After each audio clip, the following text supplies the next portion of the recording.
What does it mean to be underwater? To have your house be underwater? The closest definition that I can come up to when they talk about an underwater mortgage is that your house is drowning in debt. My God, drowning in debt, that sounds pretty grim. This weekend, I went to an open house. It was a nice little condo in San Rafael, and it was at the end of her open house, and there were several neighbors sitting around. One of the neighbors was an appraiser. She told me that in 2007, she bought her condo for $729,000. The condo she was sitting in that day, an identical unit, was selling for $479,000. She's underwater. How did she get there? How did she get so far underwater? She did all the right things. She qualified for her loan. She put a substantial down payment. She got a $583,000 loan. She's lived there very peacefully and quietly, and yet 5 years later, she's $100,000 underwater. What are her options? What can she do? She can continue. She needs to make a cold-eyed business decision as to what makes sense.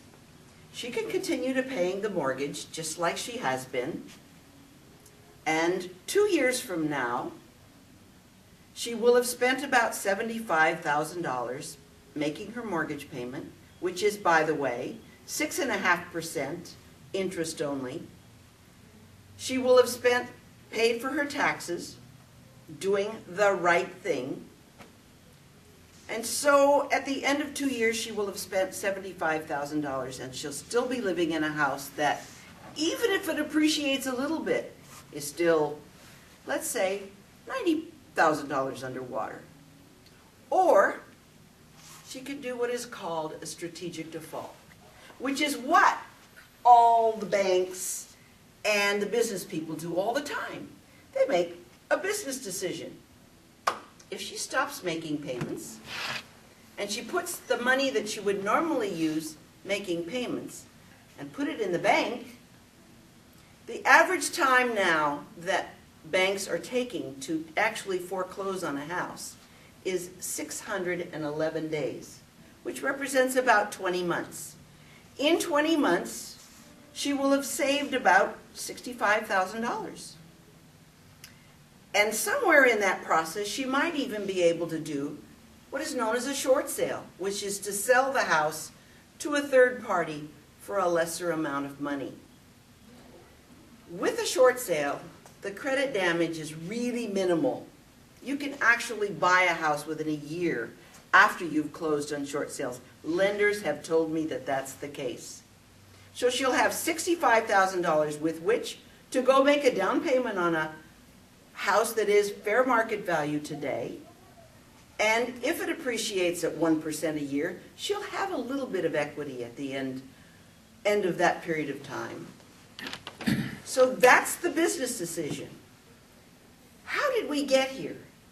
How did we get to the place where after 5 years of being a good, honest citizen, we get to the place where we're $100,000. There are people that are $300,000 and $400,000 and $500,000 underwater.